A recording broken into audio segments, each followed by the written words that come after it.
আজকে আমাদের সাবজেক্ট হচ্ছে ফার্মাসি ও ফার্মাকোপিয়া। রিভিশন দিব, অনেকগুলা প্রশ্ন আছে কিন্তু সবগুলা একসাথে আজকে যে শর্ট টাইম শেষ করা সম্ভব না। যেগুলা আমাদের ইম্পর্টেন্ট ওইগুলা এর মধ্যে থেকে আমি বলবো, আর যেগুলা সহজ আছে এগুলা দেখে নেবেন। ফার্স্ট প্রশ্নটা হচ্ছে ফার্মাসি, হোমিওপ্যাথিক ফার্মাসি কাকে বলে? আর পৃথিবীর উল্লেখযোগ্য হোমিওপ্যাথিক ফার্মাকোপিগুলোর নাম।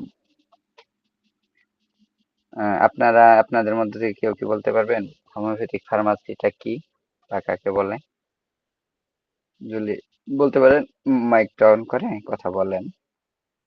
জাহাঙ্গীর ভাই, আপনাকে দেখা যাচ্ছে, আপনি বলেন ফার্মাসিটা কি আসলে মূলত।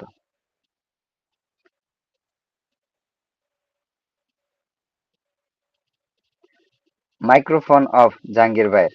যদি কথা বলেন মাইক্রোফোনটা অন করে কথা বলতে হবে।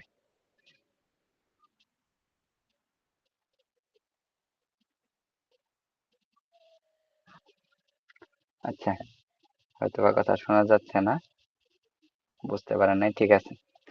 হোমিওপ্যাথিক ফার্মাসি ফার্মাকোপিয়া, এটা হোমিওপ্যাথিক চিকিৎসায় ব্যবহৃত যে ভেষজসমূহ সংগ্রহ করা হয় শনাক্তকরণ, প্রস্তুত, সংরক্ষণ, শক্তিকরণ এবং চিকিৎসকের ব্যবস্থাপত্র অনুযায়ী রোগীকে ওষুধ প্রদান সম্পর্কে আলোচনা, পর্যালোচনা ও গবেষণা চিকিৎসা বিজ্ঞানের যে শাখায় করা হয় তাকে মূলত ফার্মাসি বলে।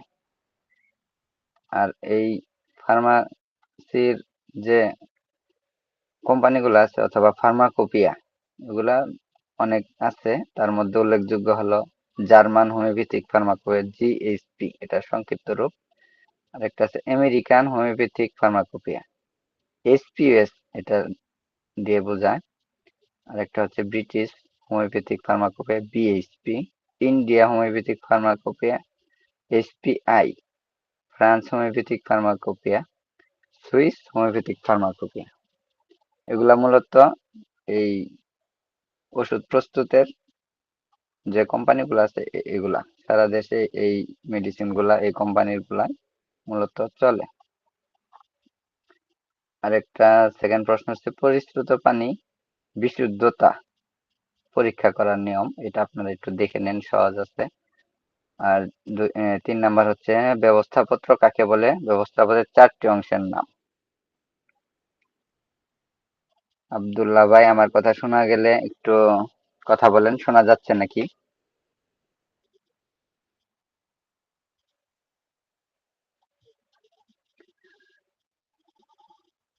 আরেকটা আছে AEA, এটার নামটা জানি না সঠিকটা কি, ভাইয়ার নামটা বলেন তাহলে ভালো হয়। ব্যবস্থাপত্র কাকে বলে? যদি কেউ জানেন বলেন, যেহেতু রিভিশন ক্লাস, খুব পরীক্ষা খুব নিকটে আমাদের। ব্যবস্থাপত্র, আচ্ছা, ব্যবস্থাপত্রের সংজ্ঞা। ব্যবস্থা চিকিৎসকের পরামর্শ অনুযায়ী রোগীর জন্য ওষুধ প্রস্তুত ও প্রয়োগের নির্দেশনাসমূহ লেখা হয়, তাকে ব্যবস্থাপত্র বলা হয়। রোগীকে চিকিৎসা দেওয়ার জন্য ওষুধ প্রস্তুত ও প্রয়োগের যে নির্দেশনাসমূহ যেখানে লেখা হয়, মানে দলিল বা যেই পুস্তকে লেখা হয় ওইটাই মূলত ব্যবস্থাপত্র বা প্রেসক্রিপশন। যে কাগজে লেখা হয় এটা প্রেসক্রিপশন বলে। এটি মূলত চিকিৎসক ও ফার্মাসিস্টের মধ্যে যোগাযোগের একটি মাধ্যম। এই ব্যবস্থাপত্রের 4টি প্রধান অংশ আছে। একটা হলো সুপারস্ক্রিপশন, এটি ব্যবস্থাপত্রের প্রথম অংশ। এতে চিকিৎসকের নাম, ঠিকানা, রেজিস্ট্রেশন নম্বর এবং তারিখ লেখা থাকে।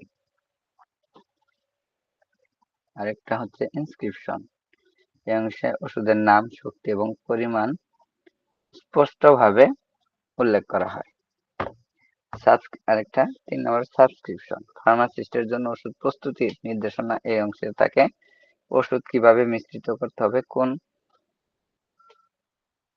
রসায়নের সাথে মিশ্রিত করে ওষুধ বানাবে সেটা মূলত এখানে নির্দেশনা দেওয়া থাকে ফার্মাসিস্টের জন্য।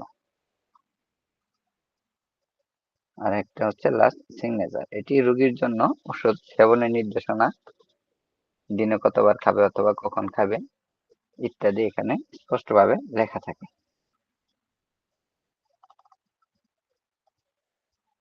আর 4 নম্বর প্রশ্ন আছে, ভেষজ উদ্ভিদ সংগ্রহ করার সময় কি কি কি সাধারণ নিয়ম অনুসরণ করা হয়? ভেষজ উদ্ভিদ সংগ্রহ করার নিয়মাবলী, হোমিওপ্যাথিক ওষুধ প্রস্তুতিতে ভেষজ উদ্ভিদের গুণমান অত্যন্ত গুরুত্বপূর্ণ, তাই সংগ্রহের সময় কিছু নিয়ম মেনে চলা আবশ্যক। একটি হচ্ছে তার মধ্যে, যদি ভেষজ উদ্ভিদ হয় তাহলে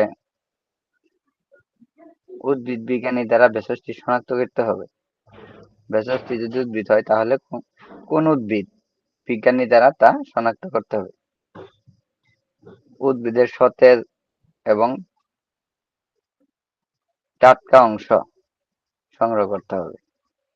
উদ্ভিদটি কীট পতঙ্গের দ্বারা আক্রান্ত হলে সেটি নেওয়া যাবে না বা ব্যবহারযোগ্য না, সেটি বাতিল করতে হবে।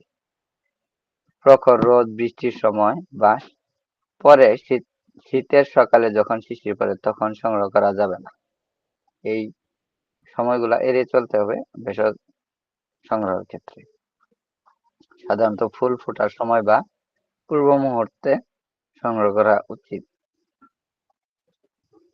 আর প্রাণীর কোন ভেষজ সংগ্রহ করতে হইলে সবল স্বাস্থ্যবান প্রাণীর কাছ থেকে সংগ্রহ করার জন্য জীববিজ্ঞানের সাহায্য নিতে হবে। খনিজ পদার্থ সংগ্রহ করিতে কোনো রসায়নবিদের সাহায্য নিতে হবে। ভেষজ সংগ্রহের পর বোতলে রেখে ভেষজের নাম, সংগ্রহের স্থান ও তারিখ, সংগ্রহকারীর নাম ইত্যাদি লিখে লেবেল লাগিয়ে দিতে হবে, যাতে এটি পরবর্তীতে ভুল না হয় যে কোনটা সংগ্রহ করা হয়েছিল। জাহাঙ্গীর ভাইয়ের অডিওটা বন্ধ করেন, একটু নয়েজ হচ্ছে। জাহাঙ্গীর ভাই, কথা শুনতে পাচ্ছেন? জি, কথা শুনতে পাচ্ছি। যদি কোনো কিছু বলার থাকে তাহলে বলেন, অথবা যদি না বলার থাকে তাহলে। স্যার 2 নং জি, প্রশ্নটা একটু বললে ভালো হয়। 2 নাম্বার। জি জি, ফার্মেসি কাকে বলে, এরপরে যে পরের প্রশ্নটা।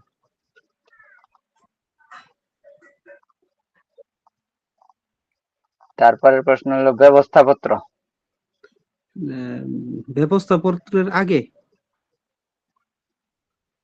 2 নাম্বারটা পরিশ্রুত জি জি, পানির বিশুদ্ধতা পরীক্ষা করা, এটা কি? আমি স্কিপ করছি। মানে পরিশ্রুত পানির বিশুদ্ধতা পরীক্ষাকরণ মানে পানিটা ডিস্টিল ওয়াটার যেটা আমরা বলি ওটা মূলত বিশুদ্ধ কিভাবে করে এটার পরীক্ষা, এটা আমি বলি না, দেখে নিতে বলছিলাম। এটা কি বলতে হবে? সেটা বললাম, না এটা না, বলি বলা না। লাগবে, দেখে নিলে হইব। এটা নর্মালি এই জন্য আমি স্কিপ করছি আর কি। সময় সংক্ষিপ্ত তো, অনেকগুলো প্রশ্ন জি, রিভিশন দিয়ে শেষ করা যাবে না, যদিও তাও চেষ্টা করতেছি যতটুকু পারি। আচ্ছা, আপনি কোন কলেজের? আরেকটা, আমি টাঙ্গাইল, আমি ওই ডাইজেস্টের 4th বর্ষের স্টুডেন্ট। আচ্ছা আচ্ছা, আমি হুপেস কলেজের 2য় বর্ষের।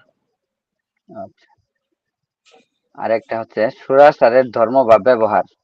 জি, সুরাসারটা কি অথবা ধর্ম, এর ধর্ম কি, এর ব্যবহার কি, যদি জানেন তাহলে বলতে পারেন। সুরা স্যার এর ব্যবহার। হুম হুম। স্যার সুরা স্যার একটু বললে ক্লিয়ার ভালো হয়। একটু সুরাসার মূলত আমরা যেটা চিনি ওইটাকে আমরা বলতে পারি ইথাইল অ্যালকোহল, C2H2OH, এটা হলো রাসায়নিক সংকেত। আর এর যেটা আমরা অ্যালকোহল, যেটা স্পিরিটটা ব্যবহার করি, ওটাই মূলত সুরাসার হিসাবে আমরা জানি। আর এটা দেখতে পানির মতোই বর্ণহীন, মৃদু গন্ধযুক্ত, এটা ঝাঁঝালো স্বাদযুক্ত, আর এটা উদ্দায়ী মানে উড়ে যায়। খোলা ভাবে রেখে দিলে দেখা যায় যে কিছুদিন পরে এখানে থাকে না, উড়ে যায় এরকম। ফাইটম বলি আর কি আমরা, না? হুম। ফাইটম ফাইটম তো বিভিন্ন প্রকারই আছে, ওইটাও সরাসরি বলা হয়। আচ্ছা। এটা যে কোনো অনুপাতে পানির সাথে সম্পূর্ণ মিশ্রিত হয়, যে কোনো পরিমাণ পানিতে দিলে পানির সাথে মিশ্রিত হয়, এখানে এখানে কোনো ঝামেলা করে না, কোনো বিক্রিয়া করে না। অল্প পরিমাণ পান করলে নেশা হয়, হ্যাঁ নেশা হয় না। বেশি পরিমাণে পান করলে কিন্তু বিষক্রিয়া হয় এটা। জি, স্বাস্থ্যের জন্য ক্ষতিকর। হুম। স্বাভাবিক চাপে ইহার স্ফুটনাঙ্ক হলো 78.5 ডিগ্রি সেলসিয়াস। ইহা সহজেই দহনযোগ্য। এটা কিন্তু দহনযোগ্য বলতে এটা উদ্বায়ী, এবং এখানে আগুন জ্বলে, নীল শিখায় জ্বলবে, আগুনটা যদি জ্বলে নীল শিখায় জ্বলবে। আগুন কি আর মেজ এর, দিয়ে জ্বালাইতে হয়? হ্যাঁ মেজ দিয়ে জ্বালাইতে হবে? হ্যাঁ হ্যাঁ, এটা মানে আগুন ধরে এটা, ঠিক আছে, যেহেতু অ্যালকোহল এখানে আগুন ধরে। আর এটা পচন নিবারক, আর জীবাণু মুক্ত করা হয়। পানিতে যদি দেয়, পানিতে কোনো জীবাণু থাকলে সেটা দেখা যায় যে মুক্ত হয়। ধ্বংস করে। আর জি। পচন নিবারকের জন্য এটা ব্যবহার করা হয়। বিভিন্ন ভেষজ এর মাধ্যমে যখন সংরক্ষণ করে দীর্ঘদিন এটার দেখা যায় যে নষ্ট হয় না, দীর্ঘদিন মেয়াদ থাকে। ভেষজ পদার্থের কার্যকরী অংশ সহজে দ্রবীভূত হয় এর ভিতরে। জি। আর এর ব্যবহারটা হলো ছত্রাক বা ফাঙ্গাস প্রতিরোধের জন্য। উদ্ভিদের রসের সাথে এটা দেখা যায় ব্যবহার করলে এটা ছত্রাক ফাঙ্গাস এগুলা জন্মাতে পারে না, এটা বন্ধ হয়। ভেষজ পদার্থ ও মূল আরিষ্ট প্রস্তুত ও সংরক্ষণে এর ব্যবহৃত হয়, মানে মাদার টিনচার যে বানায় এখানেও এইটা ইউজ করা হয়, তখন ওইটা খুব ভালো থাকে। সাথে সাথে নষ্ট হয় না, অনেক দিন দেখা যায় যে এটা ওষুধের গুণাগুণটা বিদ্যমান থাকে এখানে। হোমিওপ্যাথিক ওষুধ শক্তিকৃত করতে এবং গ্লোবুল সিক্ত করতেও এটা ব্যবহার হয়। এটা দ্রাবক বলে আঠা জাতীয় পদার্থ, দ্রাবক বলে আঠা জাতীয় পদার্থ, পিচ্ছিল রসযুক্ত পদার্থ, চটচটে পদার্থ, রজন প্রভৃতি হইতে ওষুধ প্রস্তুতে ব্যবহৃত। ঠিক আছে, এগুলা যে পদার্থগুলা বললাম, এগুলা থেকেও যদি ওষুধ প্রস্তুত করা হয় তখন এই সোয়াসারটা ব্যবহার হয়। জি, ধন্যবাদ। জীবাণুনাশক ও জীবাণু মুক্ত বা প্রতিরোধের জন্য এটা খুবই প্রচলিত। আমরা যেটাকে মেথিলেটেড স্পিরিট, যেটা rectified spirit, dilute alcohol, dispensing alcohol এর ও এর সলিউট অ্যালকোহল প্রস্তুতে ইহা ব্যবহৃত হয়। এগুলো কিন্তু হোমিওপ্যাথিকে দেখা যায় রেকটিফাইড স্পিরিটটা ব্যবহৃত হয়। এটা দিয়ে ওষুধটা দীর্ঘদিন ভালো রাখার জন্য এটা ব্যবহার হয়। আরেকটা আছে পার্কুলেশন ও মেসারেশন পদ্ধতি, এটার পার্থক্য। এটা মোটামুটি আসে, পরীক্ষায় এই প্রশ্নটা আসে, এই পার্থক্যটা আপনারা ভালোভাবে পড়বেন। জি। মেসারেশনটা কি? মেসারেশন পদ্ধতি হলো ঔষধি দ্রব্যকে দ্রাবকের সাথে একটি বদ্ধ পাত্রে নির্দিষ্ট সময় ভিজে রাখা হয়। অন্যদিকে পার্কুলেশন পদ্ধতিতে দ্রাবক ক্রমাগত ওষুধি দ্রব্যের মধ্যে দিয়ে নিচের দিকে প্রবাহিত করা হয়, মানে এটার ভিতরে দ্রবীভূত অবস্থা একটা থাকে, আর একটা হলো এটা চলমান থাকে, প্রতিনিয়ত চলতে থাকে। আর সময়ের পার্থক্য হচ্ছে মেসারেশনের সাধারণত 14 দিন বা তার বেশি সময় লাগে এই পদ্ধতিতে একটা ওষুধ প্রস্তুত করতে। আর পার্কুলেশনের মাত্র 3 থেকে 7 দিনে টিনচার, মানে মাদার টিনচারটা প্রস্তুত হয়। আর তাই এটি মূলত বেশি ব্যবহৃত হয় এই পদ্ধতিটা, দ্রুত পদ্ধতি, খুব তাড়াতাড়ি হয়। মেসারেশনের সমস্ত মুখের কাচের বোতল ব্যবহার করা হয়, আর পার্কুলেশনের বিশেষ ধরনের পার্কুলেটর যন্ত্র ব্যবহার করা হয় যার নিচে ছিদ্রযুক্ত অংশ থাকে। আর মেসারেশনের প্রতিদিন পাত্র ঝাঁকাতে হয় যাতে দ্রাবক ও ওষুধি দ্রব্য ভালোভাবে মিশ্রিত হয়। শক্তি আর উৎপাদন করতে পার্কুলেশন, সাহায্য করে। হ্যাঁ, পার্কুলেশনের পার্কুলেশন কিন্তু এটা প্রয়োজন হয় না, দ্রাবক স্বাভাবিকভাবে প্রবাহিত হয়, প্রবাহিত হওয়ার কারণে এটা কিন্তু ওই ঝাঁকানিটার প্রয়োজন হয় না। তারপর না জায়গা দিলে চলবো? ওই যে ওটা তো চলমান, মানে যে 3-4টা তৈরি করা হয় ওখানে তো ওই যেই দ্রবণটা আসছে ওটা তো চলমান থাকে, আর মেসারেশন তো চলমান না, ওটা স্থির থাকে, সেজন্য ঝাঁকাতে হয়। আর আহ, পার্কুলেশন ওটা ঝাঁকানো লাগে না, ওটা চলমান থাকে। জি, এই তথ্য তো খুব সুন্দর, আমি আগে পাই নাই। কিন্তু এটা তো মনে করেন আমরা পাবেন কেমনে এটা, পড়তাছি, দেখবেন এগুলো যখন ল্যাবে টেস্ট করা হয় তখন, এগুলো তো আমরা সাধারণত করি না, জানিও না। ঠিক আছে, জি। ল্যাবে এগুলা পরীক্ষা চলে, এইভাবেই ওষুধগুলা প্রস্তুত হয়। এই দ্বিতীয় বর্ষের কোন বইটা ভালো হয় পড়লে? দ্বিতীয় বর্ষে আসলে যে নোট গাইড বইগুলা আছে ওইগুলা না পড়াই ভালো। এমনি আরো সাজেশন দেওয়া হয়েছে, মানে মাহফুজ স্যার গ্রুপে দেয়া দিয়েছে যে কি কি বই আমাদের দ্বিতীয় বর্ষ প্রথম বর্ষ যারা আছে কার জন্য কি বইগুলো, ওটা সাজেশন করা আছে। আপনি যদি বই লাগে তাহলে ওই সাজেশন দেখে ওই বইগুলো অর্ডার দিয়ে নিতে পারেন, সমস্যা নেই। আচ্ছা, ঠিক আছে, তো আমি দেখে নিব। যেহেতু দ্বিতীয় বর্ষ আমাদের শেষ হয়ে যাবে, সামনে জি। যে তৃতীয় বর্ষ শুরু হবে তখন ভালোভাবে যেন প্রস্তুতি নিতে পারেন, কোন বইগুলা ভালো হবে ওটা ওইখান থেকে দেখে আপনি অর্ডার করে নিয়ে নিতে পারেন, সমস্যা নেই। জি, এটা তো করবো ইনশাল্লাহ।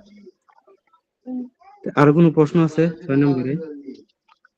বইগুলোর আর জন্য একটা, স্যারকে একটু প্রুফ দেওয়ার জন্য আমাদেরকে যে কোন কোন বইগুলো আমাদের সবচেয়ে উপকৃত হবে সেই বইগুলোর একটু প্রুফ দিতে এটা বলুন। মেসেজ দিয়ে দেওয়া হবে, আবার আবার মেসেজ দেওয়া হবে, সমস্যা নাই, জি। স্যারকে আমি জানাই দিই।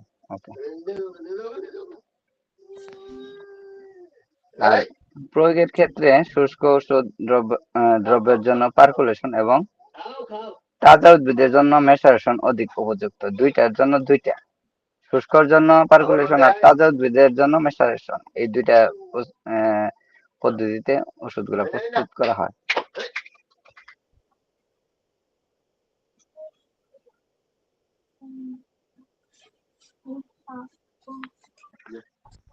আরেকটা হচ্ছে 8 নম্বর প্রশ্ন, অয়েন্টমেন্ট অয়েন্টমেন্ট এবং লিলিমেন্ট এর পার্থক্য।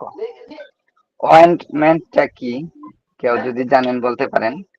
এটা এক প্রকার মলম। এটা কিরকম দেখতে বলতে পারবেন? এটা তো দেখি নাই, বলতে পারলাম না।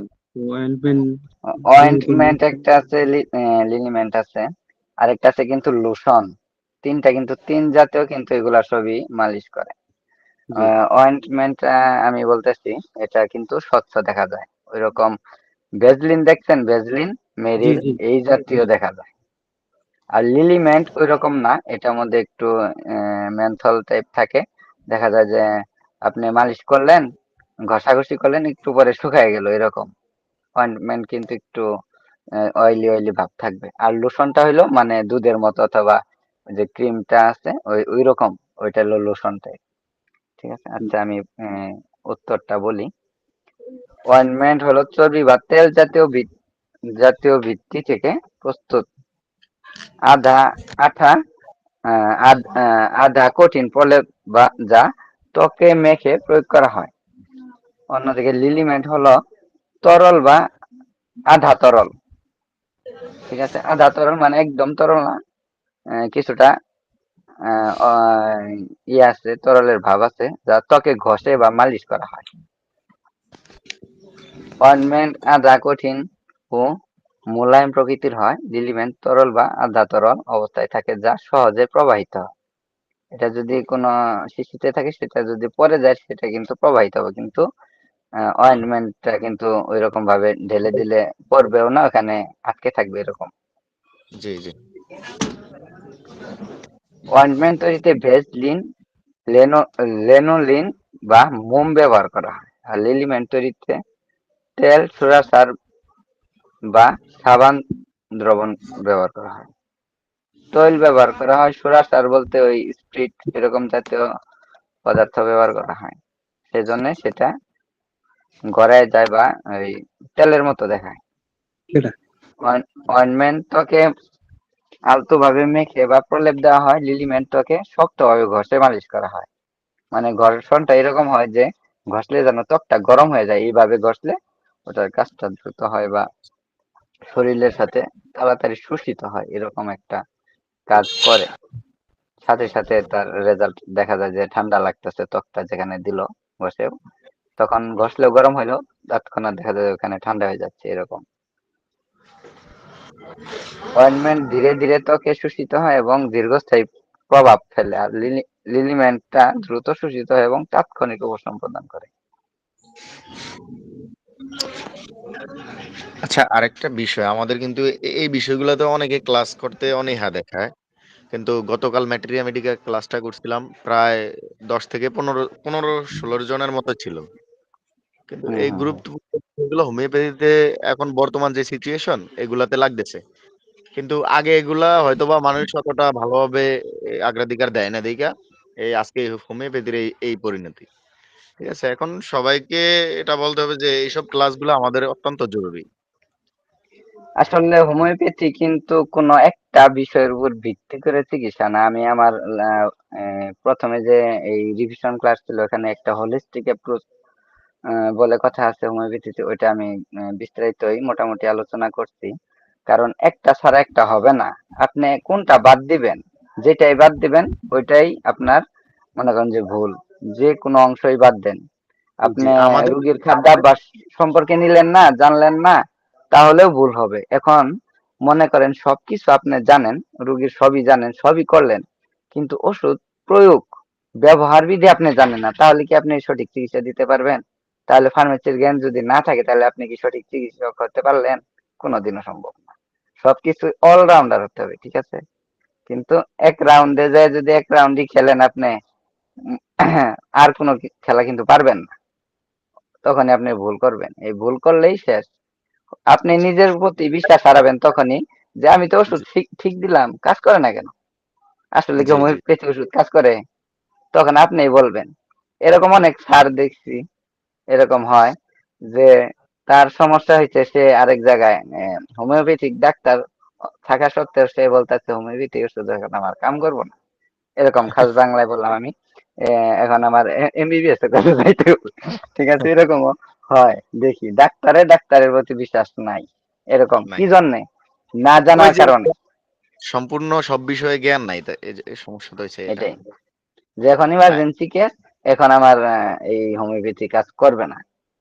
হ্যাঁ, আমাদের এই অথচ যে ফিজিওলজি, হ্যাঁ, অ্যানাটমি এই বিষয়গুলা মানেই আহ, না পড়লে, শুধু ম্যাটেরিয়া মেডিকা এ পর্যন্ত পড়লে, ম্যাটেরিয়া মেডিকা পড়লেই ডাক্তার হয়ে যায় হোমিওপ্যাথি বর্তমান যে অবস্থা। হ্যাঁ হ্যাঁ, আপনি সাধারণত যে সমস্ত কলেজ আছে যদি ক্লাস করেন, যেই ছাত্র মানে এখানে তো স্টুডেন্ট কম থাকে উপস্থিতি, যদিও 10 জন থাকে, 10 জনের ভিতরে দেখবেন 8 জনই মেটাকে নিয়ে পাগল। এটা দিয়ে তারা ওষুধ অলরেডি তারা ডাক্তার হয়ে গেছে, ওষুধ দিচ্ছে, এরকম একটা অবস্থা, ঠিক আছে? জি, জি। ফার্মেসির জ্ঞান মেটারেমিডিকার জ্ঞানকে সমৃদ্ধ করে, এই কথাটা কি কেউ ছোট করে বলতে পারবেন কিভাবে করে? ফার্মেসির জ্ঞানটা মেটারেমিডিকার জ্ঞানকে সমৃদ্ধ করে। 9 নম্বর কোশ্চেন, মানে আচ্ছা, সংক্ষেপে বলেন যতটুকু বুঝেন। এই ফার্মেসির জ্ঞানের সাথে ম্যাটেরিয়া মেডিকেল জ্ঞানের সাথে মানে অ্যাডজাস্ট করতেছে, সেটা বলতেছেন যে? না, ফার্মেসির জ্ঞান, এই ফার্মাসি সম্পর্কে যখন আপনি জানলেন আর জি, মেটারেমিডিকাও জানেন, তখন এই মেটারেমিডিকার জ্ঞান, এই ফার্মাসির জ্ঞান জানার কারণে কেন বৃদ্ধি হবে? কেন আপনি সঠিক পথে যাইতে পারবেন? যদি না জানেন তাহলে কি হবে মূলত? দেখা গেছে আপনার এই যদি ফার্মেসির জ্ঞানটা রাখে, সেক্ষেত্রে ম্যাটেরিয়া মেডিকা জ্ঞানটা যদি ভালো থাকে, তাহলে উনি মেডিসিন প্রুফ, তারপরে হচ্ছে কিভাবে কি করতে হবে, মানে কিভাবে দিলে উপকৃত হবে, সেই বিষয়ে তার প্রচন্ড ধারণা থাকার কারণে উনি মেডিসিনটা প্রুভিং এ উপকৃত হবে। মানে দুটো দিক দিকে।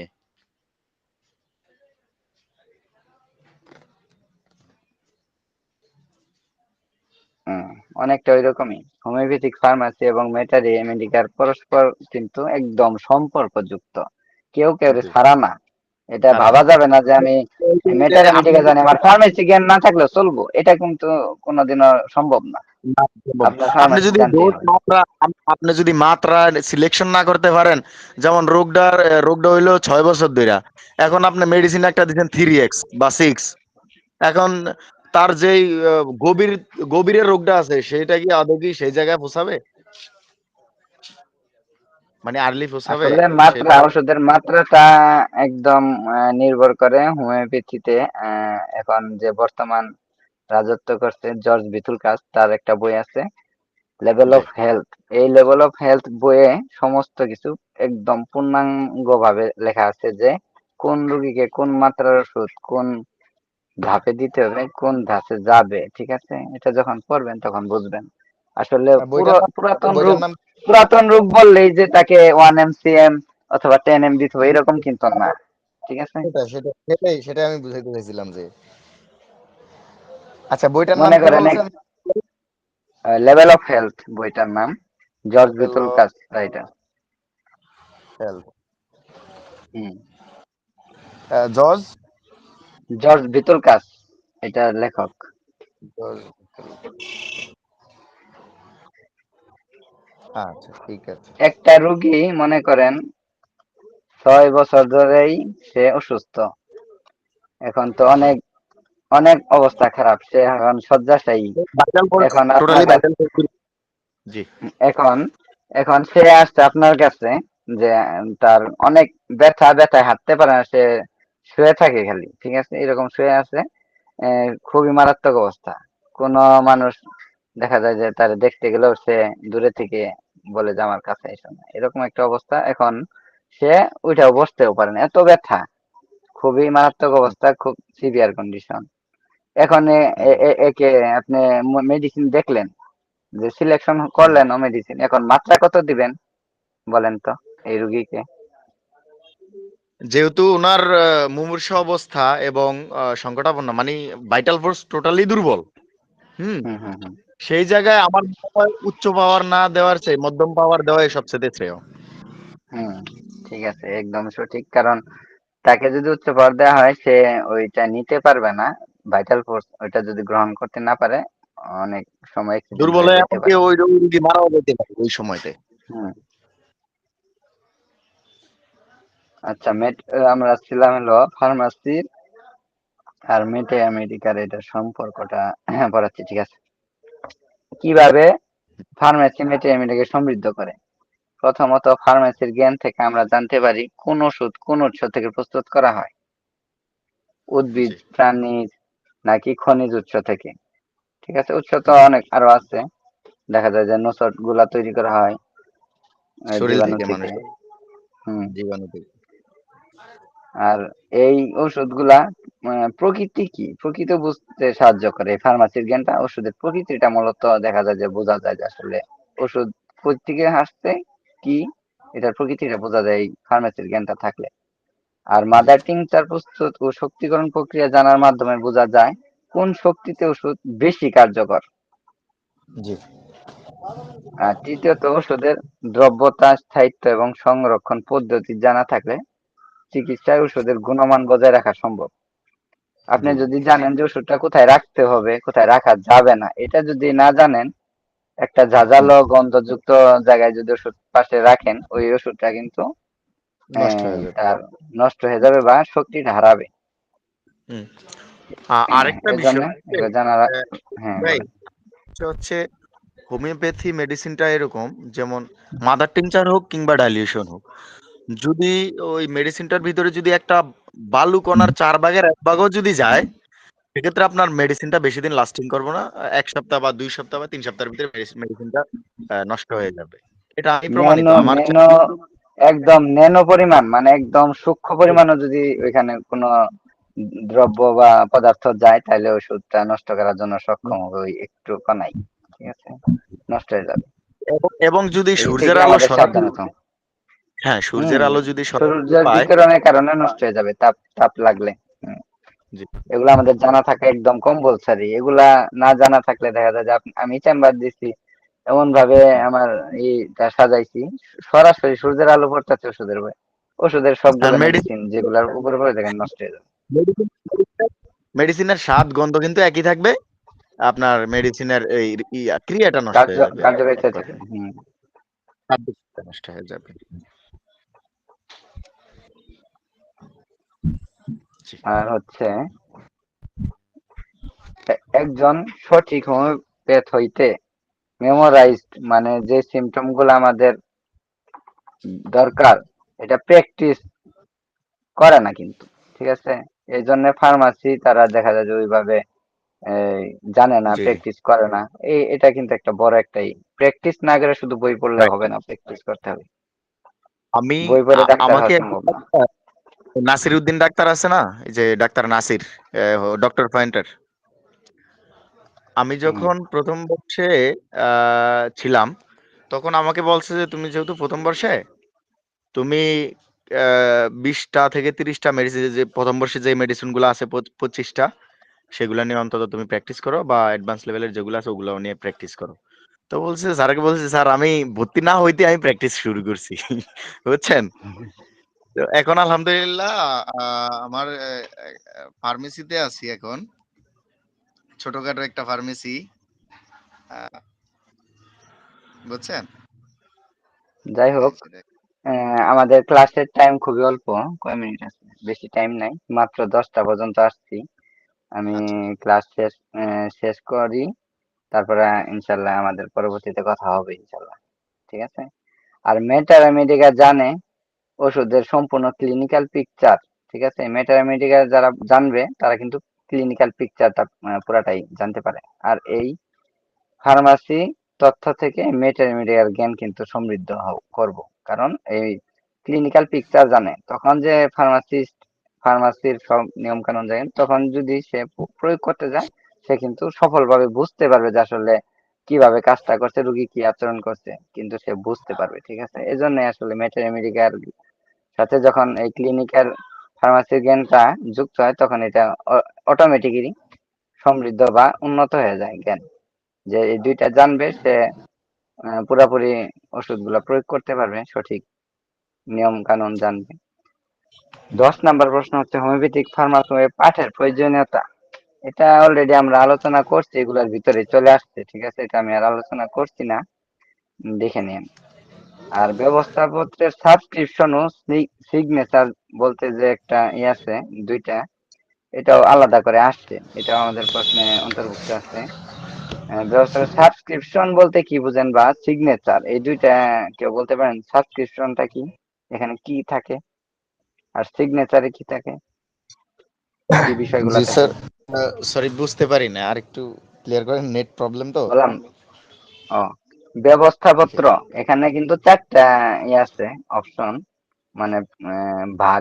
এখানে সাবস্ক্রিপশন আর সিগনেচার, এই দুইটা ভাগ কোনটা কি, মানে সাবস্ক্রিপশনে কি অংশগুলা থাকে, আর সিগনেচারের ভিতরে আমরা কি লিখি বা কি থাকে, এটা কেউ যদি জানেন, আপনি জানলে বলতে পারেন, সমস্যা নাই। তাহলে প্রশ্নটা আমরা পরবর্তীতে চলে যাবো। আপনি বললেন সাবস্ক্রিপশনটা কি?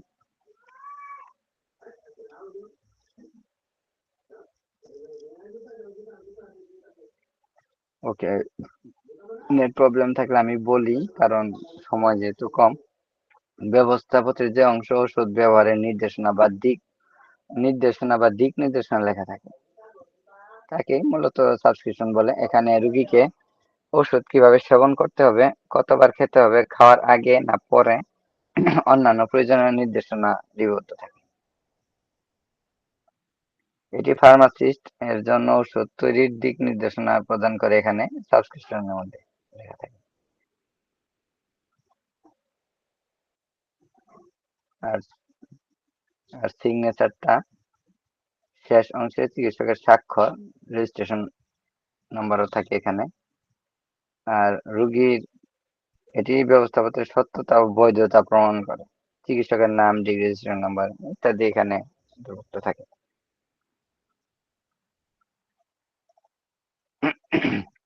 আর ব্যবস্থাপত্র লিখনের প্রয়োজনীয়তা আলোচনা, ব্যবস্থাপত্র বা এর প্রয়োজনীয়তা কি, কি ধরনের ক্ষতি হতে পারে, অথবা লেখার গুরুত্বটা কি, কেউ কি বলতে পারেন ব্যবস্থাপত্র গুরুত্ব বা প্রয়োজনীয়তা?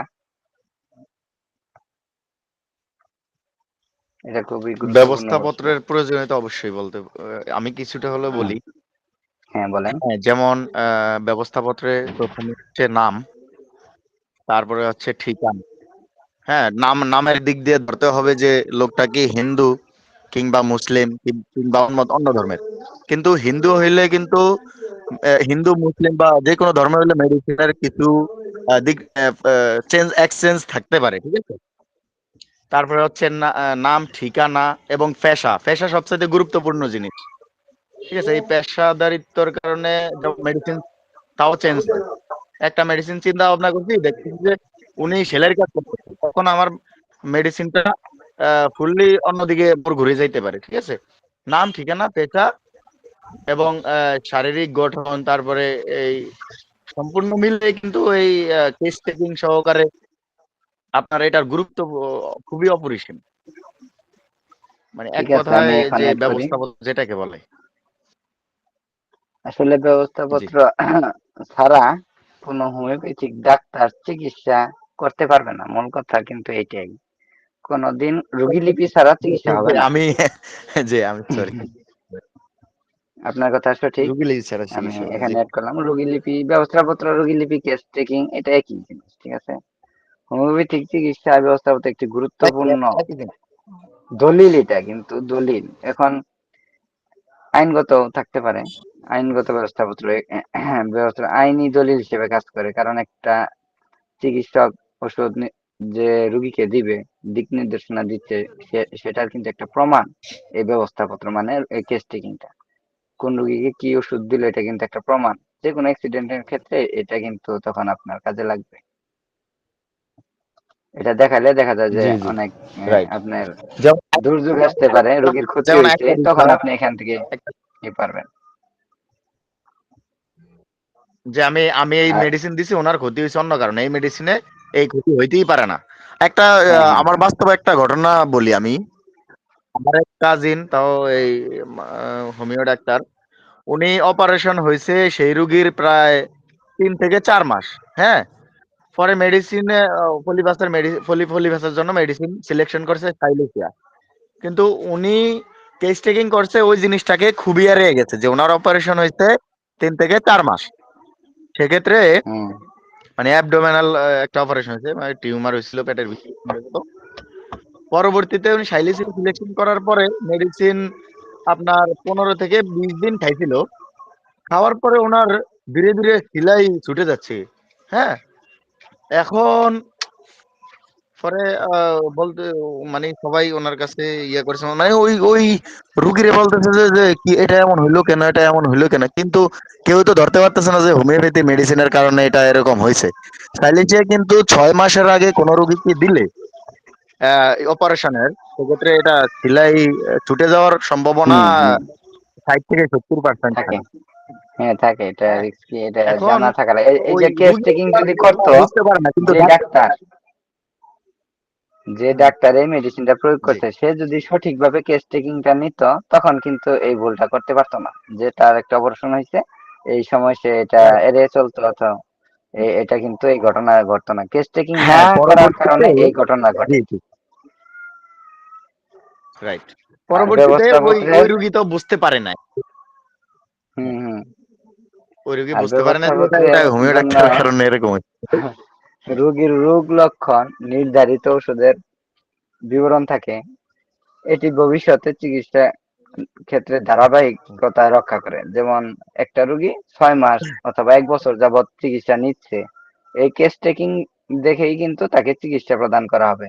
এখন কি হইলো, আগে কি ছিল, এগুলা আলোচনা পর্যালোচনা বিবেচনা করে তার মেডিসিনের মাত্রা অথবা যা দেওয়া হয় এই ব্যবস্থাপত্রের উপর ভিত্তি করে কিন্তু দিতে হবে। যদি এটা না থাকে তাহলে কিন্তু একবার ওষুধ দিলেন, তারপরে কিন্তু তারে আর আপনি ওষুধ দিতে পারবেন না, যে আগে কি হয়েছিল এখন কি হচ্ছে, এটা সঠিক ওষুধের ধারায় যাচ্ছে নাকি ভুল, এটা কিন্তু আপনি কোনোদিনও বিবেচনা করতে পারবেন না, কনফিউজের ধরতেও ভিতরে পারবেন না। থাকতে হয়।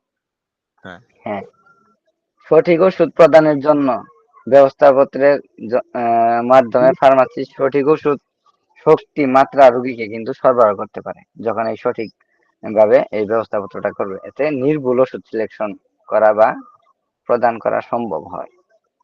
জি, এই জন্যই মূলত ব্যবস্থাপত্র অত্যন্ত গুরুত্বপূর্ণ, যা হোমিওপ্যাথিকের জন্য মানে অনিবার্য।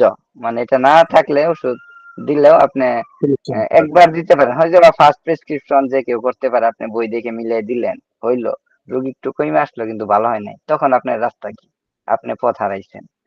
তখন কিন্তু আপনার যাওয়ার আর রাস্তা খুঁজে পাবেন না যে আমি এখন কি দিব, কি হইলো। এক রোগের জন্য ওষুধ দিচ্ছেন, আরেক রোগ নিয়ে আসছে। আসলে এটা কি হেরিং ল ফলো করতেছে নাকি ও ওষুধের রিয়েকশন হচ্ছে, আপনি কিন্তু কোনোটাই বুঝতে পারছেন না। যেহেতু আপনি তার অতীতও জানেন না, অতীতে আরেকটা রোগ ছিল ওইটা দেখা দিচ্ছে এখন, কিন্তু আপনি অতীত নেন না, এখন রোগীর একটার জন্য ওষুধ দিচ্ছেন, আরেকটা নিয়ে আসছে, তখন কিন্তু আপনি আরেক ওষুধ সিলেকশন করেন না, এই রোগের জন্য এই ওষুধ আসছে, তাহলে এটা দিয়ে দিই। এইভাবেই কিন্তু কেসটা ডিসরাপ্টেড হয়। এই ডিসরাপ্টেড কেস কিন্তু একটা ভালো হোমিওপ্যাথ ভালো করতে হিমশিম খেয়ে যায়। এইভাবে ডিসরাপ্টেড হইলে কেসটা যখন নষ্ট হয়ে যায়, একটার পরে একটা লেয়ার গুলা চাপা পড়ে, হোমিওপ্যাথি ওষুধ দিয়েই এই ক্ষতিগুলা করে, মূলত করে যাচ্ছে প্রতিনিয়ত। এজন্য দেখা যায় যে এখনকার মানুষ হোমিওপ্যাথি কমই বিশ্বাস করে, কিন্তু ইদানিং একটু বিশ্বস্ততা আমি যতটুকু দেখছি একটু বাড়ছে বিশ্বস্ত এলোপ্যাথি। করে জি, বিশ্বস্ত কাজে যাবে কিভাবে? যেমন এক রুগী একজন, মেডিসিনও একটা, এর বেশি না।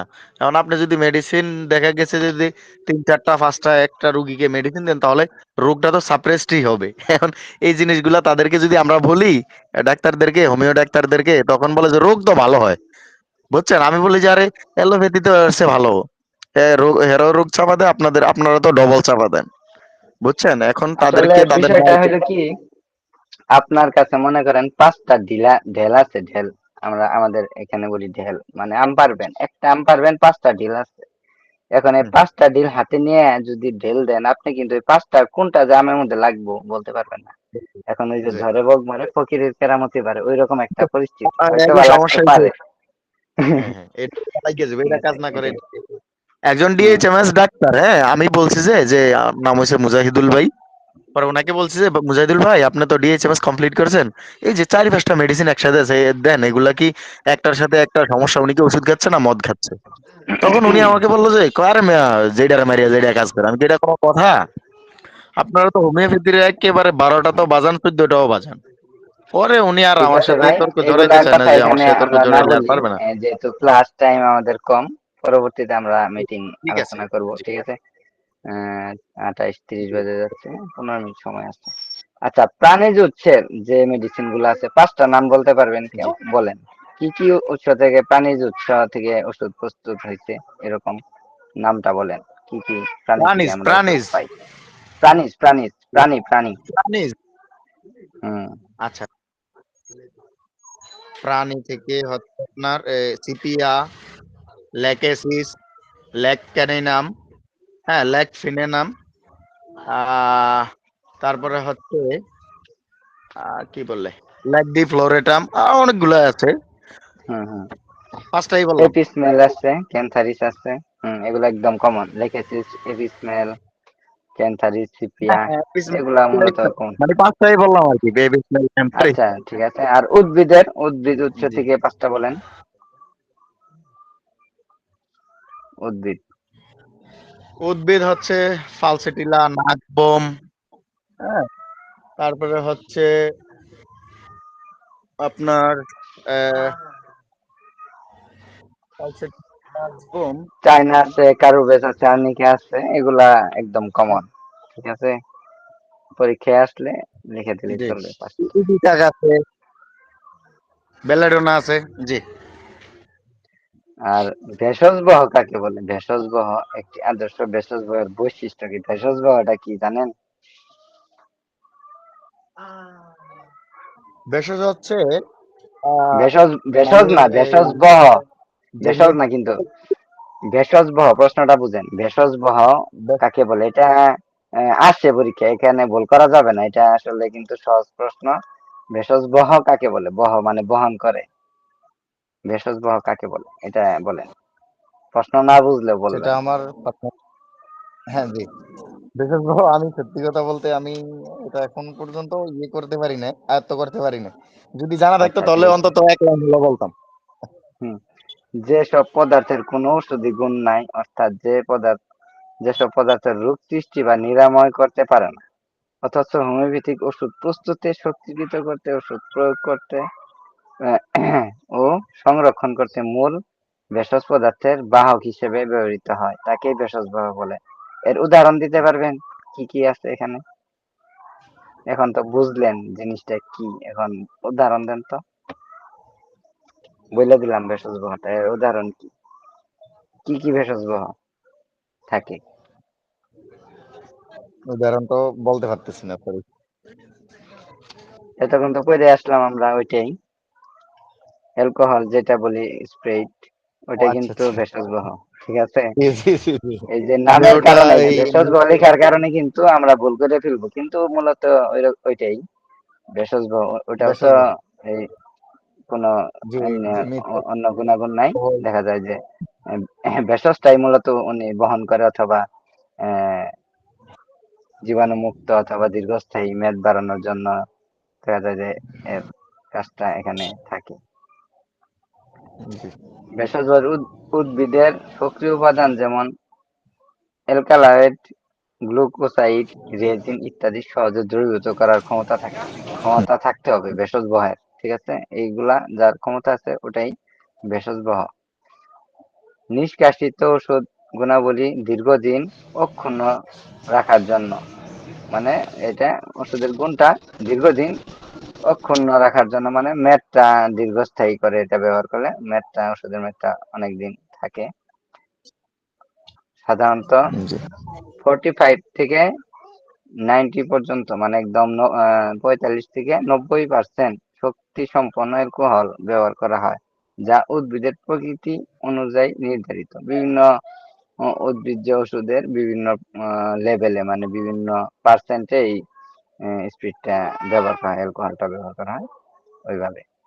কিছু আছে 45% দেওয়া হয়, আরেকটা আছে 83% দেওয়া হয়, এইভাবে যার যতটুকু লাগে ওইভাবে দেখা যায় মিক্সার করা হয়। ভেষজ রাসায়নিকভাবে বিশুদ্ধ, যা যা ভেজাল মুক্ত হতে হবে, একদম ভেজাল মুক্ত হতে হবে, পিওর থাকতে হবে। এটা থেকেও জি নিশ্চিত ধারণা নিতে হবে যে আসলে কোনটা ভালো কোনটা মন্দ।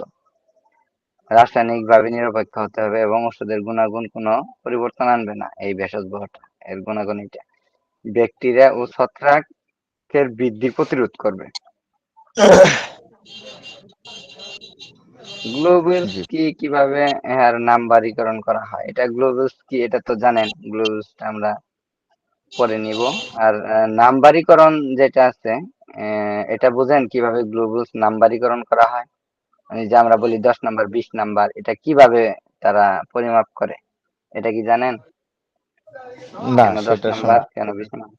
আচ্ছা, 10টি একই আকৃতির গ্লোবুলস পাশাপাশি গায়ে গায়ে লাগিয়ে একই লাইনে রাইখা ওইটা মাইক্রোমিটার দিয়ে মাপতে হবে। মাপলে আচ্ছা আচ্ছা। কত মিলিমিটার হয়, যত মিলিমিটার হবে ওইটাই তার নাম্বার। যদি 10টা আচ্ছা রাখার পর এটা 10 মিলিমিটার হয়, তাহলে ওটা হলো 10 নাম্বার গ্লোবুলস। 20 মিটার হলে ওটা, 20 মিলিমিটার হলে 20 নাম্বার গ্লোবুলস। এভাবে নাম্বারিকরণ করা হয়। এর আরো বিস্তারিত বর্ণনা তো আমি সংক্ষিপ্ত ভাবে একদম বলে দিলাম। এটাই মূলত নাম্বার। 10 নাম্বারটা মূলত একদম সূক্ষ্ম ছোট, 50 প্রাথমিক ওষুধ গুলা এটাতে দেখা যায় যে বেশি ব্যবহার করা হয়। জি আর মাদার টিনচার তৈরির যে আধুনিক পদ্ধতি আছে, এটা আপনারা দেখে নেন, আমি অনেক বড়, দেখলে বুঝতে পারবেন খুব সহজ। ভেষজ কাকে বলে? হ্যাঁ, শ্রেণী বিভাগ। শ্রেণী বিভাগ কি? ভেষজ শ্রেণী বিভাগ হলো, এটা একটা আছে শুষ্ক বা কঠিন, এটা হলো দুগ্ধ এই শর্করা বলে যে টাইট্রেশন, মানে পাউডার জাতীয় যেটা আছে না ওইটা। আর একটা হলো তরল, যেটা ওই যে রেকটিফাইড স্পিরিট অথবা ডিস্টিল ওয়াটারও কিন্তু ভেষজ আচ্ছা ডিস্টিল আচ্ছা। ওয়াটার এটাও কিন্তু ভেষজ। জি ঠিক আছে, এটাও এক্সাম্পল। এটা হলো তরল, আর একটা হলো শুষ্ক কঠিন, এটা ওই যে পুরিয়া টাইটেল। যেটা দেই, অথবা টাইট্রেশন। ঠিক আছে, জি পুরিয়াটাও ভেষজ, যে জি। পাউডারটা আচ্ছা, ল্যাকটোস। জি আর দুগ্ধ শর্করার প্রস্তুত প্রণালী, এটাও দেখে নেবেন। এটা একটু বড়, এটা পড়লাম না। আর দুগ্ধ শর্করার ধর্ম ব্যবহার দেখবেন। সময় তো দেখা যায় খুব তাড়াতাড়ি চলে যাচ্ছে। জি। আচ্ছা, একটা প্রশ্ন আছে, গ্লুকোজকে একুনাইট ন্যাপ 30 শক্তিতে পরিণত করণ, এটা কিভাবে করতে হবে? একটা, মানে কিছু গ্লুকোজকে 30 শক্তিতে পরিণত করার জন্য আমরা কিভাবে করতে পারি? এটা জানা থাকলে বলে। হ্যাঁ, গ্লুকোজ গুলো একটা মানে কাগজে, মানে পরিষ্কার একটা কাগজে রেখে সেখানে 2 থেকে 3 ফোঁটা মেডিসিন দিয়ে এটা ভালোভাবে মিক্স করে, হ্যাঁ, হুম। মিক্স করে তারপরে হচ্ছে রুগীকে দিতে হবে আর কি। এটা অনেক লম্বা প্রশ্নের উত্তরটা আসলে ঠিক। প্রথমে ইকোনাইট নেপের মাদার টিংচার থেকে শুরু করে ধারাবাহিকভাবে তরলীকরণ পদ্ধতিতে 30 শক্তি পর্যন্ত তৈরি করতে হবে মাদার থেকে, মানে টোটাল একটা মাদার থেকে। আর যদি 30 শক্তি আমার হাতের কাছে থাকে তাহলে ওই পর্যায়ে আমার যেতে হইলো না। তখন আমরা কিছু গ্লুকোজ নিলাম একটা শিশিতে, কাঁচের শিশিতে। ওইখান থেকে দেখা যায় যে যে পরিমাণ 1 ফোঁটা দিলেও যদি ওই গ্লুকোজ গুলা সিক্ত হতে পারে তাহলে 1 ফোঁটা দিলাম, নাহলে 2-3 ফোঁটা দিলাম। দেওয়ার পরে ওটা সমানভাবে ঝাঁকি দিয়ে প্রত্যেকটা যখন সিক্ত হবে তখন আবার এটা খোলা বাতাসে রাখতে হবে। যে অ্যালকোহলটা আসছে, মেডিসিন ওটা উড়ে যাবে, তখন ওইটা ঝরঝরা হয়ে যাবে। ঠিক আছে, ওই গ্লুকোজ গুলা আচ্ছা, ঝরঝরা হবে, ভিজা থাকবে না। তখন আমরা ওইটা জি, সংরক্ষণ করতে পারি, আর ওইটাই 30 শক্তিতে রূপান্তরিত হবে। ঠিক আছে, এইভাবেই ধন্যবাদ। 30 শক্তি, 200 শক্তি অথবা যে কোনো শক্তি আমরা গ্লুকোজ এইভাবে আমরা শক্তিকৃত করতে পারি। গ্লুকোজ কিন্তু ভেষজ গ্রহ। হুম, আরেকটা আছে লম্ফ শক্তি। এটা আসতে পারে পরীক্ষায়। লম্ফ শক্তি, লম্ফ শক্তিটা বলতে কি বুঝি? এটা লম্ফ শক্তি বুঝেন? জি না, ওষুধ প্রস্তুতির সময় যখন মাদার টিনচারকে পাচন বা শক্তিকরণের মাধ্যমে উচ্চতর শক্তিতে রূপান্তরিত করা হয়, তখন কিছু আচ্ছা, আচ্ছা, শক্তি এমন থাকে যেগুলো একটি নির্দিষ্ট পর্যায় থেকে সরাসরি আরো উচ্চতর পর্যায়ে লাফিয়ে যেতে পারে। এটাই মূলত জি, লম্ফ শক্তি। আর এর উদাহরণ যেমন সালফার সিক্স, এটি দেখা যায় যে রুগীকে দেওয়া হয়েছে, এখন কাজ করছে, কিন্তু রোগীর অবস্থা যেরকম উন্নতি হওয়ার কথা এরকম হচ্ছে না। এখন 6 থেকে আপনি 12 না দিয়ে একদম 7x অথবা 8x না দিয়ে একদম 30 অথবা 200 চলে গেলেন। এটাই জি, মূলত আপনি জাম্প করলেন, এক শক্তি থেকে আরেক শক্তি জাম্প করলেন। ওটাই মূলত লম্ব শক্তি। এইভাবে জাম্পিং এর মাধ্যমে যে মেডিসিনটা প্রয়োগ করা হয়, তখন দেখা যায় যে ওই 30 শক্তি দিলেন, তখন রোগীর ওই মেডিসিনটা অ্যাডজাস্ট হইলো বা প্রয়োগ করে আপনি ভালো আপনার আশানুরূপ রেজাল্টটা পাইলেন। তার মানে সিলেকশন ওষুধ ঠিক ছিল, কিন্তু যে 6 দিছিলেন এটা পটেন্সিটা আপনার একটু হেরফের হওয়ার কারণে আপনি করতে পারেন নাই। তারপরে এই যে 30 শক্তি দেওয়ার কারণে অথবা 200 শক্তি দেওয়ার কারণে আপনার মেডিসিনের রোগীর সাথে মেডিসিনটা অ্যাডজাস্ট হয়েছে, এখন এটা কাজ করতেছে। এটাই মূলত লম্ফ শক্তি। 30 থেকে 200 তে যাওয়ার অথবা 200 থেকে আপনি এটা নেমে গেলেন, এরকম প্রয়োজন অনুযায়ী দ্রুত পদক্ষেপ নিয়ে ফলাফল খুব ভালো পাওয়া যাবে এর মাধ্যমে। জি। আরেকটা প্রশ্ন হচ্ছে 6x বিচূর্ণকে 7x তরলে পরিণত করা যায় না কেন? এটা কি জানেন? 6x বিচূর্ণ তাকে সরাসরি তরলে পরিণত করা যায় না কেন? এটা কিন্তু একটু কঠিন প্রশ্ন, এটা আসে, আসার সম্ভাবনা আছে, আসতে পারেও এরকম। আমি বলছি যেহেতু সময় কম। হোমিওপ্যাথিক ওষুধ প্রস্তুতির বিচূর্ণ বা টাইট্রেশন আর তরল দুটি ভিন্ন একটা প্রক্রিয়া। এটা হলো বিচূর্ণ সরাসরি 7x এ রূপান্তরিত করা সম্ভব নয়, কারণ এতে ওষুধের শক্তিকরণ প্রক্রিয়ার ধারাবাহিকতা নষ্ট হয়। জি, প্রথমত বিচূর্ণ করা হয় কঠিন মাধ্যম যেমন ল্যাকটোজ বা চিনির সাথে ঘর্ষণ প্রক্রিয়ায়। এতে ওষুধগুলো কঠিন অবস্থায় সূক্ষ্মভাবে বিভক্ত হয়। অন্যদিকে তরল শক্তিকরণ অ্যালকোহল বা জলীয় মাধ্যমে ব্যবহার করা হয়, যেখানে ওষুধ দ্রবীভূত অবস্থায় থাকে। জি, 6x বিচূর্ণ থেকে তরল তৈরি করতে হলে প্রথমে বিচূর্ণকে উপযুক্ত দ্রাবকে বা অ্যালকোহলে মিশ্রিত বা দ্রবীভূত করতে হবে, কিন্তু এই দ্রবীভূতকরণ প্রক্রিয়াটি একটি স্বতন্ত্র ধাপ এবং এতে শক্তির হিসাব পরিবর্তন হয়ে যায়। যখন এই বিচূর্ণকে আবার তরলে করতে যাবে, কিন্তু শক্তিটা কিন্তু সঠিক থাকবে না। শক্তির যে এখানে মিশ্রিত তরলে মিশ্রিত হয়ে যে শক্তিটা যে ধাপ আগাবে সেখানে তারতম্য হইতে পারে। এজন্যই 6x কে সরাসরি তরলে 7x তরলে পরিণত করা যায় না।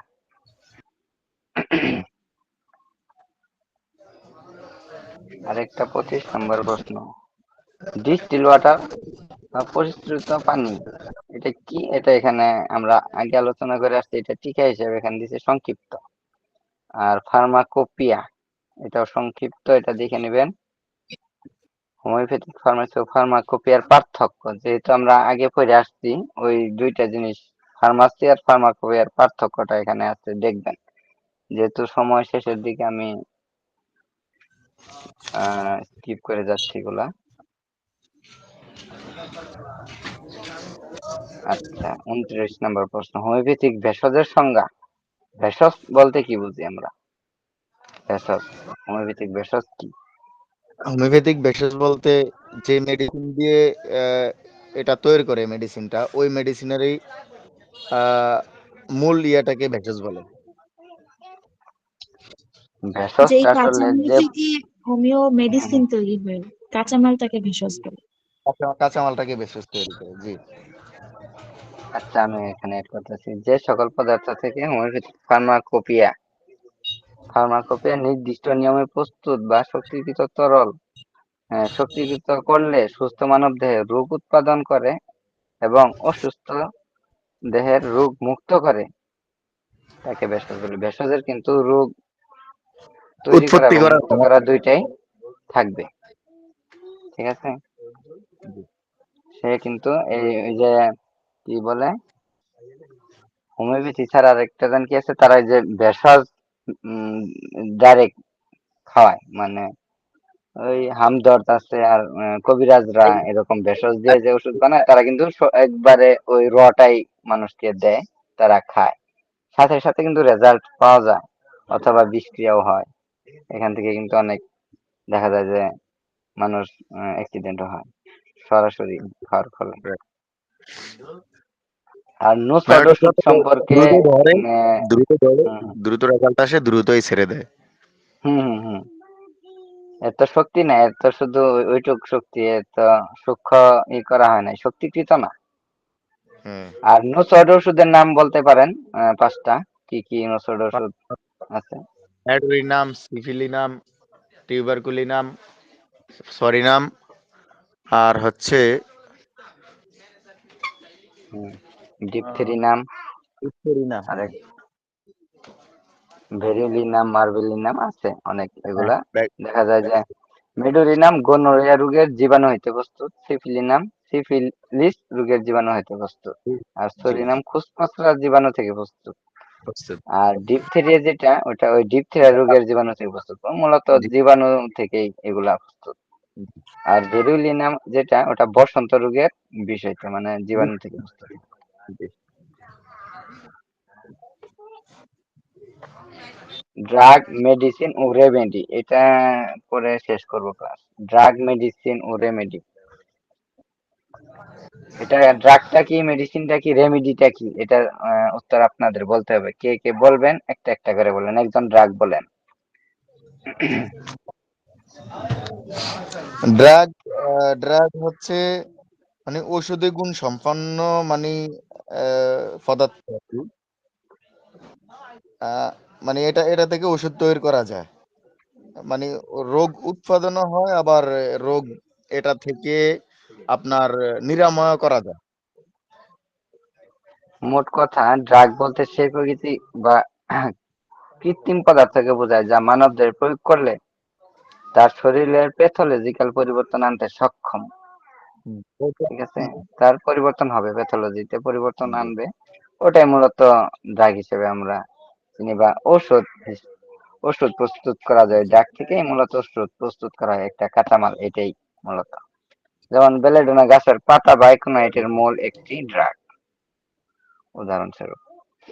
হুম, হুম, জি। আর মেডিসিনটা কি?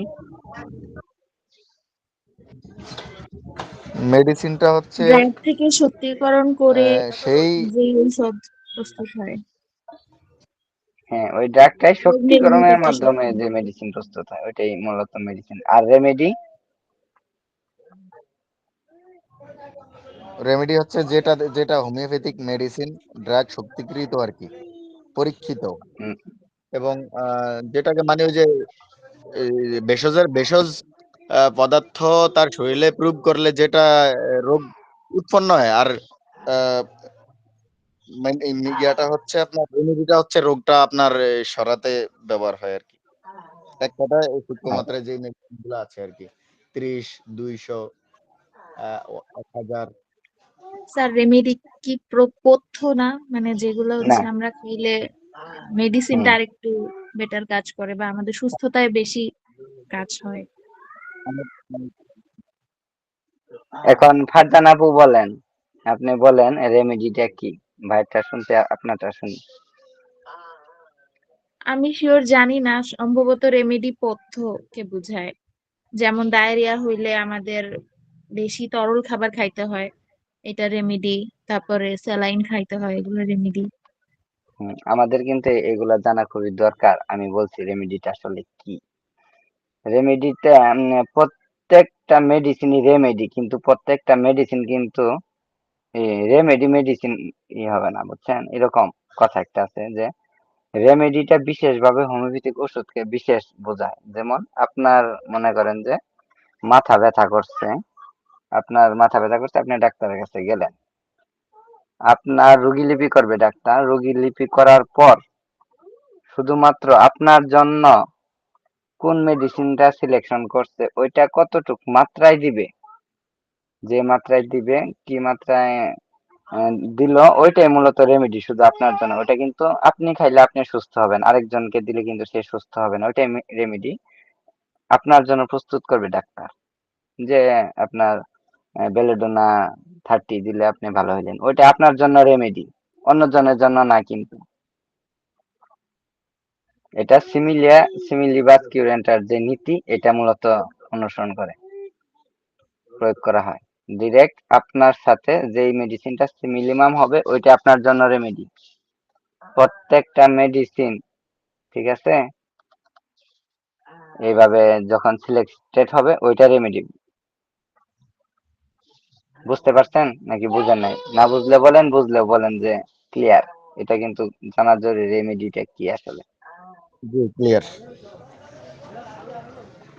রেমেডি কি বলেন এখন? রেমেডিটা হচ্ছে যেটা মানে রুগীর জন্য মানে শক্তিকৃত যে মেডিসিন গুলো যে আমার জন্য তৈরি করছে, একটা আমার জন্য, অন্য কারোর জন্য না। হ্যাঁ, সেটাই হচ্ছে। ওইটাই। এটি শুধুমাত্র রোগের উপসর্গ দূর করে না কিন্তু, বরং রোগীর সম্পূর্ণ লক্ষণের সাথে সাদৃশ্য রেখে নির্বাচিত হয়, ওইটাই রেমেডি। এটা রোগের একটা উপসর্গ দূর করবে না, আপনার সমস্ত রোগীলিপি করবে, সমস্ত রোগের সাথে সাদৃশ্য থাকতে হবে, আঙ্গিকভাবে ওইটাই নয়, নির্বাচিত। হুম জি আঙ্গিকভাবে নয়, আঙ্গিকভাবে মানে একবারে ক্লিয়ারলি। হোলিস্টিক আবার অ্যাপ্রোচে যেটা প্রয়োগ করা হয়। জি, সকল রেমেডি মেডিসিন, কিন্তু সকল মেডিসিন রেমেডি নয়। সকল রেমেডি মেডিসিন, কিন্তু সকল মেডিসিন রেমেডি নয়। কেন? এই কারণেই।